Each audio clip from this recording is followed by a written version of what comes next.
2025 оны 7 дугаар сарын 9-нд улсын их хурлын 85 дугаар тогтоолоор батлагдсан алт 3 хөтөлбөр дээр ерөнхийлөгчийн 7 сарын 28-ны өдрийн улсын их хурлын энэ тогтоол дээр хэсэгчилсэн хориг тавьсан асуудлыг бас өнөөдөр хэлцэх асуудлын эхэнд хэлцэж байгаа юм байна. Яг нь ер нь ерөнхийлөгчийн хориг дээр бол гол нь байгаль орчны асуудлыг л тусгасал юм байна л да. Гол сая энэ тогтоолтой өнөөдөр л танилцж байна. Юутай нь хоригтой. Хамгийн гол нь одоо яг алтыг олборж болно. Гэхдээ энэ ард нь энэ байгаль орчныхаа асуудал, тусгай хамгаалалтын газар нутгийн асуудлыг яасан юм бэ? Байгаль орчны талаарх төрийн бодлого ер нь яаж явах юм бэ гэдэг л үүнийг тууштай байгаа ч гэсэн ийм л зүйл байгаа юм байна. Үүнийг нь хувь хүнийхээ хувьд бол дэмжиж байна. Гэхдээ нэг асуулт нь бид нарт одоо ийм туршлага байна уу? Бид ер нь юуг алдаж, юуг онж байна вэ? Мэдээж яг энэ одоо альва байгалийн баялаг явахдаа байгалийн нөөц шүү дээ. Тэр чинь нөөцийг дэлхийн зах зээл дээр үнэтэй хувьд нь борлуулах нь зөв. Тэр агуулгаараа алт 3 дугаар энийг бол хувь хүнийхээ хувьд маш сайн дэмжсэн. Одоо эргээд байгаль орчныг хамгаалах асуудалтайгаа тусгай хамгаалалтын газар нутгатайгаа бас зөрчилдсөн хэсэг энэ тогтоол дээр үүсэж байгаа юм байна. Тэгэхээр бид юуг одоо ингээд энд олборлоо гэхэд за одоо улсын хурлын тогтоол хэрвээ хоргийг хүлээж улсын хурл энэ хоргийг хүлээж авахгүй гэвэл бид эргээд тэр байгаль орчинд нөлөөлөх үнэлгээ байгаль орчны хохирлыг тэр тооцсон чиглэлийн юм байна уу гэж асуух ерөнхийлөгчийн хамгааллын газар бас холбогдох зөвлөхүүдээс энэ асуултыг асууя.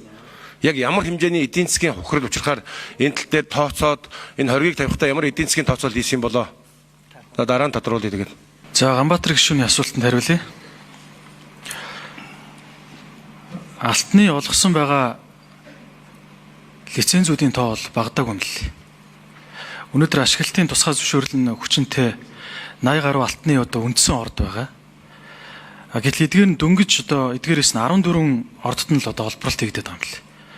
Үлдсэн 68 эдийн засгийн эргэлтэд ороог байгаа. Энэ тооцоод үзэхээр 230 тонны нөөц байгаа гэж үзэж байгаа. Тэгвэл лицензүүдээ ингээ амь оруулж чадахгүй, эдийн засгийн эргэлтэнд оруулж чадахгүй асуудлууд байгаа. Тэгэхээр энэ эдийн засгийн эргэлтэнд энийг оруулъя. Эрх зүйн орчныг нь сайжруулъя. Компаниудынхаа дарамтыг багасгая. Тэгээ гадны хөрөнгө оруулалт татах бас бүрэн боломжууд одоо гарч ирээд байгаа юм байна. Алтны үн өсөж байгаа учраас. Тэгэхээр бид нэр олгосон лицензүүдийнхээ одоо үр нөлөөг авах, эдийн засгийн эргэлтэнд оруулах хангалттай боломж байгаа гэж үзэж байгаа. Тэгэхээр үүнтэй холбоотой заалтууд бол орсон байгаа гэж үзэж байгаа. Тийм учраас хэсэгчлсэн хориг тавьсан. Тэгэхээр ийм боломжууд биднэрт байсаар байтал заавал тусгай хамгаалалттай газар, дархан цаазтай газар, голын айс сав мөн тэгээд бүр хэлийн зураг зарим нь орж байгаа.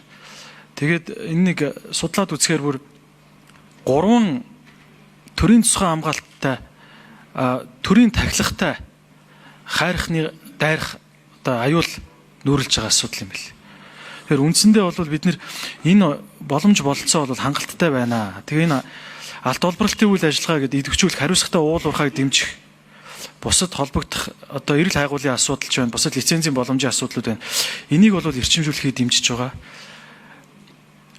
Тэгэхээр бол тооцоо судалгаануудыг хараад үзэхэд бол бүрэн боломжтой байна л гэж үзэж байгаа. За ерөнхий үндэст нь би одоо ойлгоо алтан дээр олгосон лиценз чинь бол хангалттай байгаа юм байна. Байгаль лицензүүдээ эдийн засгийн эргэлтэнд оруулсны дараа нэгдүгээрт нь хоёрдугаарт нь 3 төрлийн 3 тахилгатай хайрхан энэ дотор нь орж байгаа юм байна. За үүнийгээ бас болооч гэсэн асуудал байгаа юм байна тийм үү. Яг миний асуултын агуулга нь юу гэхээр ер нь яг энэ байгаль орчинд учруулж байгаа хохирол алтыг нь авч байгаа ч гэсэн нөгөө талдаа учруулж байгаа хохирол тэр чиглэлийн тооцоо байна уу гэж асуусан байхгүй.